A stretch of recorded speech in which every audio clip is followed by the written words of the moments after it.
Welcome to Presha law tutorial. Hello learners, कैसे हैं आप? आई होप आप अच्छे होंगे और अपनी स्टडी कर रहे होंगे।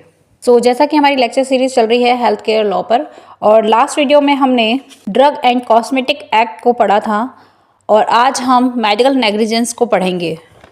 फर्स्ट आता है इसमें मेडिकल नेग्लिजेंस। इसके आज हम इंग्रेडिएंट्स को पढ़ेंगे। तो मेडिकल नेग्लिजेंस का मतलब ऐसे सिचुएशन से है जहां health care professional reasonable standard of care करने में फेल रहता है, जिसके एज अ रिजल्ट पेशेंट को इंजरी और हार्म पहुंचता है। इसमें किसी एक्ट को मेडिकल नेग्लिजेंस तभी माना जाता है जब कुछ एसेंशियल इंग्रेडिएंट्स इसके अंदर इस्टेब्लिश होते हैं। मेडिकल नेग्लिजेंस का प्रूफ करने के लिए इसके अंदर नीचे की कंपोनेंट्स दे रखे हैं जिसको हम पढ़ेंगे। इसके अंदर फर्स्ट आता है ड्यूटी ऑफ केयर। इसके अंदर एक डॉक्टर या हेल्थ केयर प्रोवाइडर को पेशेंट के लिए ड्यूटी ऑफ केयर निभाना चाहिए, और यह उस समय अराइज होता है जब डॉक्टर एंड पेशेंट का रिलेशनशिप इस्टेब्लिश होता है। देन उसके बाद आता है इसमें एक्सप्लेनेशन। इसके अंदर पेशेंट का इलाज मतलब पेशेंट को ट्रीट करते समय हेल्थ केयर प्रोफेशनल को ड्यूटी ऑफ केयर एंड कंपेटेंस के साथ एक्ट करना चाहिए, और यह duty diagnosis, treatment and post treatment care तक एक्सटेंड होती है। देन इसके बाद आता है एग्जाम्पल। इसके अंदर एक डॉक्टर की ड्यूटी है कि वह पेशेंट के सिम्टम एंड रिलेवेंट टेस्ट के बेस पर उसकी कंडीशन को करेक्टली डायग्नोज करे। नेक्स्ट आता है इसमें breach of duty of care. तो इसके अंदर जब डॉक्टर्स केयर के एक्सपेक्टेड स्टैंडर्ड्स को पूरा करने में फेल होता है, यह तब होता है जब कोई डॉक्टर इस तरह से एक्ट करता है जैसा कि एक reasonably skilled professional similar circumstance में नहीं करता। नेक्स्ट आता है एक्सप्लेनेशन। इसके अंदर duty of breach of care में इसमें डॉक्टर जो है अगर वो मिसडायग्नोज करता है या इम्प्रॉपर ट्रीटमेंट करता है या फिर डिले इन ट्रीटमेंट करता है, प्रिस्क्राइब करता है इनकरेक्ट मेडिकेशन, या फिर पेशेंट का जो रिस्क है उसे इन्फॉर्म करने में फेलियर होता है, तो ये सारी कंडीशन क्या होती हैं, ये breach of duty of care में आती हैं।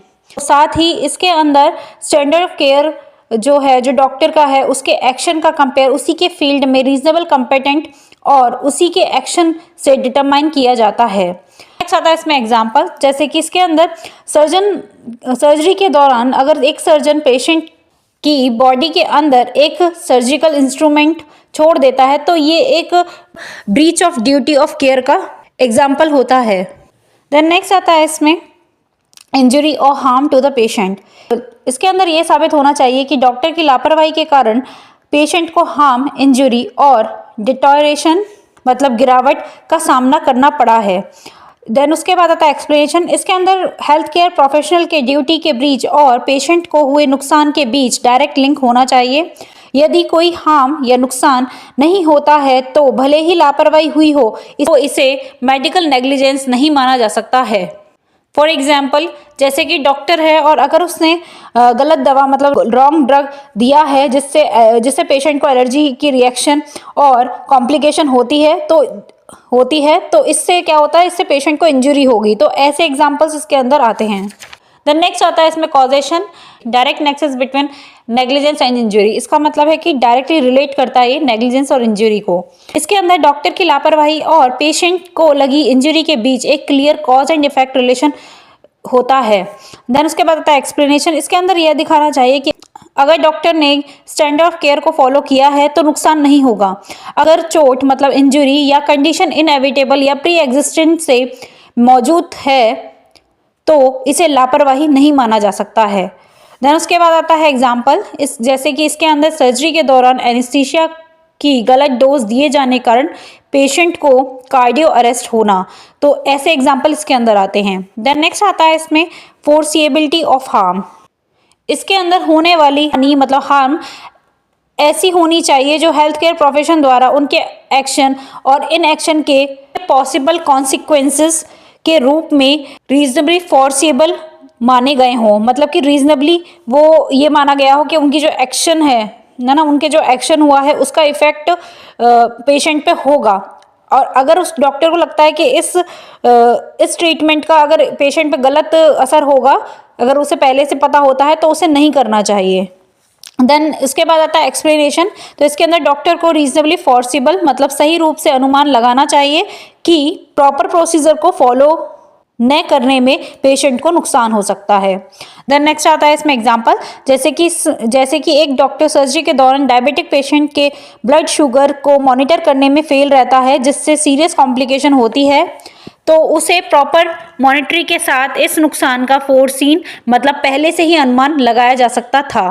तो ऐसी कंडीशंस इसके अंदर आती हैं, मतलब जिसमें पेशेंट का ट्रीटमेंट किया जाता है, तो उसे पहले इसीलिए उसकी बॉडी चेक किया जाता है कि उससे अनुमान लग सके कि जो वो सर्जरी कर रहा है तो उसके लिए वो बेनिफिशियल है या नहीं है। तो इस चीज़ का डॉक्टर्स को ध्यान रखना चाहिए। देन नेक्स्ट आता है इसमें no contributory negligence by patient. तो इसमें आता है non contributory negligence by patient. तो इसके अंदर यदि पेशेंट को अपने एक्शन या नेग्लिजेंस लापरवाही नुकसान में कंट्रीब्यूट करता है तो डॉक्टर पूरी तरह से लायबल नहीं है।